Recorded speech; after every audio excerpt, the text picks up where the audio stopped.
দেখো, যতগুলো modal verbs আছে সবগুলোকে আমরা কি করেছি, একটা সিরিজ বানিয়েছি, 1 বাই 1 ধরে ধরে করছি। তো আজকে আমরা 4 নম্বর সিরিজে এসেছি। এর আগে can, could, will be able to, shall, will এবং শুড, অট টুর ক্লাস হয়েছে। আজকে আমরা উড নিয়ে আলোচনা করব, শুধু উড নিয়ে, উড মোডাল ভার্ব নিয়ে। এটা নিয়ে অনেকে অনেক জায়গাতেই গোলমাল হয়। তো আজকে আশা করছি এই ক্লাসটা দেখার পর সম্পূর্ণ কনফিউশন ক্লিয়ার হবে উডের ব্যবহার নিয়ে। বোঝা যাচ্ছে? দেখো, উড হচ্ছে বেসিক্যালি, উড হচ্ছে একটা modal auxiliary verb. Modal auxiliary verb কাকে বলবো? যে ভার্বগুলো যে ভার্বগুলো এটা তো অক্সিলারি, তো এটা কি করবে না, মেন ভার্বকে সাহায্য করবে। মানে কি, এটা মেন ভার্বের সঙ্গে বসে। মোডাল অক্সিলারি সবসময় মেন ভার্বকে নিয়েই বসবে প্রথমত। দ্বিতীয়ত কি না, এই যে মোডাল অক্সিলারি যেটা ভার্বের অর্থ সম্পূর্ণ প্রকাশ করতে সাহায্য করছে, এটার পরে যে ভার্বটা বসে সেটা সবসময় ভার্বের প্রেজেন্ট ফর্ম বসে। এই হচ্ছে মোডাল অক্সিলারি। তো তার মধ্যে আজকে আমরা উডটা নিয়ে আলোচনা করব।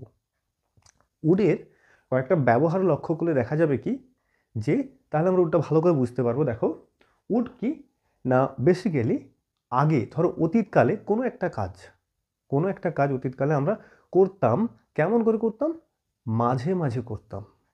মানে কোনো ধরো আমাদের অভ্যেসও হতে পারে, যেটা ধরো ডেলি ছিল না কিন্তু মাঝে মাঝে হতো। যেমন যদি বলি যে আমি মাঝে মাঝেই তার সঙ্গে দেখা করতাম, আমি মাঝে মাঝেই তার সঙ্গে দেখা করতাম, তাহলে কি করব? I would meet him. কি বলেছি? এই যে মোডালগুলো বসছে এরপর ভার্বের প্রেজেন্ট ফর্ম বসবে, মানে verb one form. I would meet him বা হার সামটাইমস। আমরা যদি সামটাইমস নাও দিই তাহলেও বুঝে যাবে যে মানে মাঝে মাঝে দেখা করার কথা বলা হয়েছে অতীতকালে। বোঝা যাচ্ছে কি? আচ্ছা, এখানে একটা জিনিস বলে রাখি, ইউজড টু, টুর ব্যবহারটা বলে রাখি।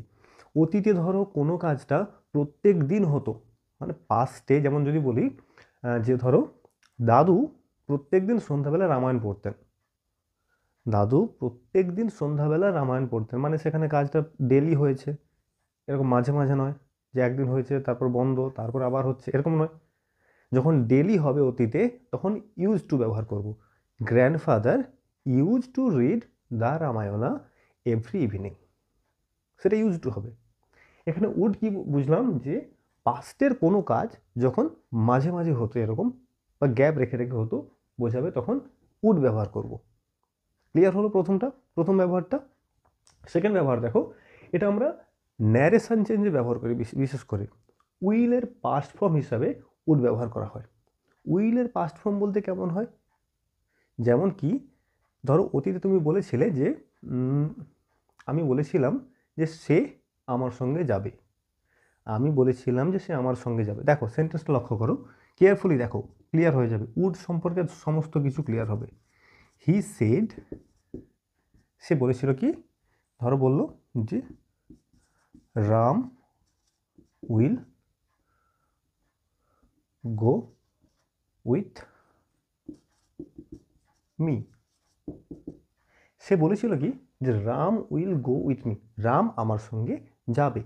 এটাকে কেমন চেঞ্জ হবে দেখো, এই যে উইলের past, he said that Ram would go, বুঝছে? উইলটা এভাবেই উড হচ্ছে, উড গো উইথ হিম। এই মিটা কেন হিম হলো এটা আলাদা চেঞ্জ, ন্যারেশনের চেঞ্জ আলাদা ব্যাপার।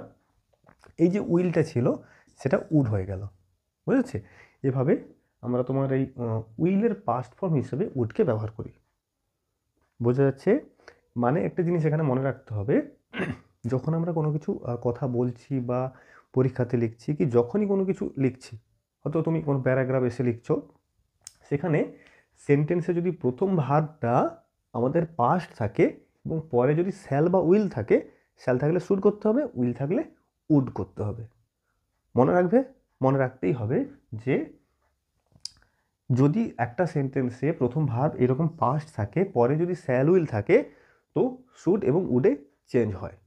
এইটাই হচ্ছে উইলের পাস্ট ফর্ম উড, শ্যাল থাকলে শুড হয়, আগের ক্লাসে বলেছি।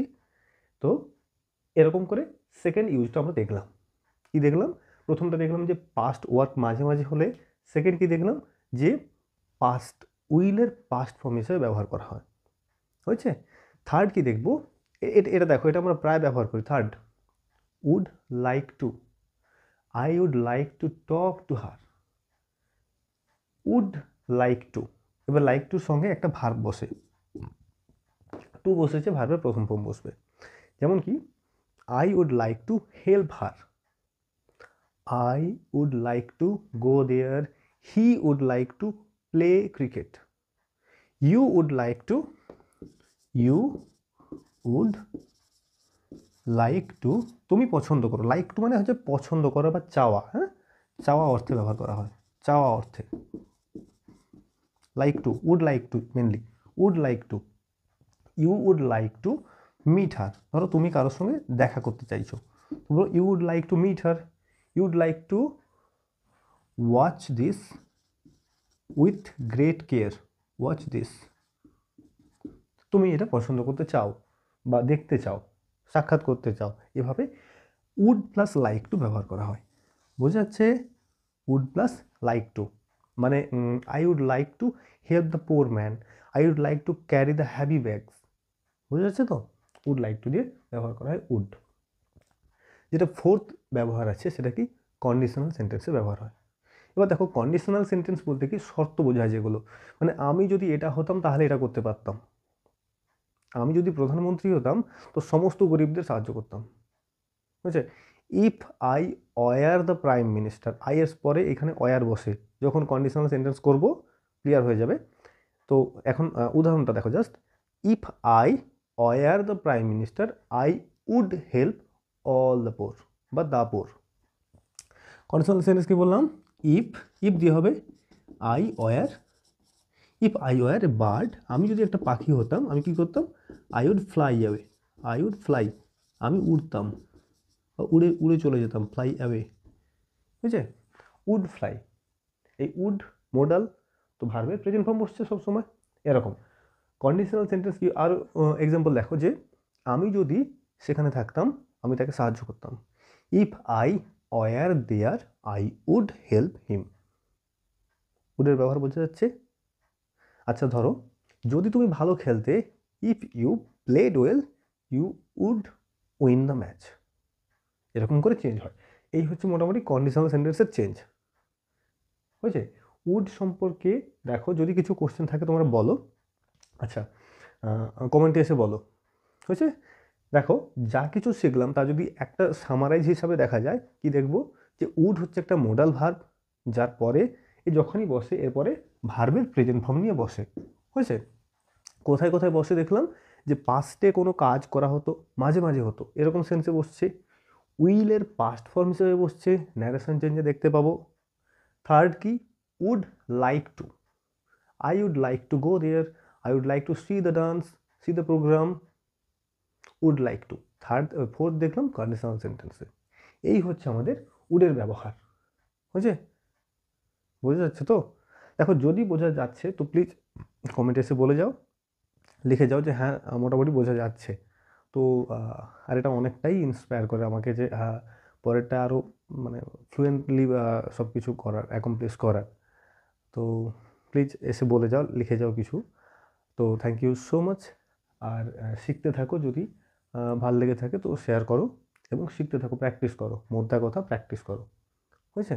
তোমরা শেয়ার করো, করলে তো খুব ভালো হয়, আর না করলেও নিজেরা প্র্যাকটিস করো, তাহলে দেখবে তোমাদের দেখে অন্যরা তারা এমনিতেই ইন্সপায়ার হয়ে যাবে। তো তোমরা সবাই প্র্যাকটিস করা শুরু করো, একদম খাতা কলমে হোক, এমনি যাচ্ছ, যখনই একা থাকছো মোটামুটি ইংরেজিটাকে প্র্যাকটিস করো। যদি মনে হয় যে হ্যাঁ এটাকে আমি ফ্লুয়েন্সিতে আনবো বা ফ্লুয়েন্ট ল্যাঙ্গুয়েজ হিসেবে নিয়ে আসবো, তো ভাই যখনই তুমি একা থাকবে নিজে বলা শুরু করে দাও, বুঝেছে। চলো, এভাবেই তোমাদের প্র্যাকটিস এগোতে থাকুক। দেখা হচ্ছে আবার পরের ক্লাসে।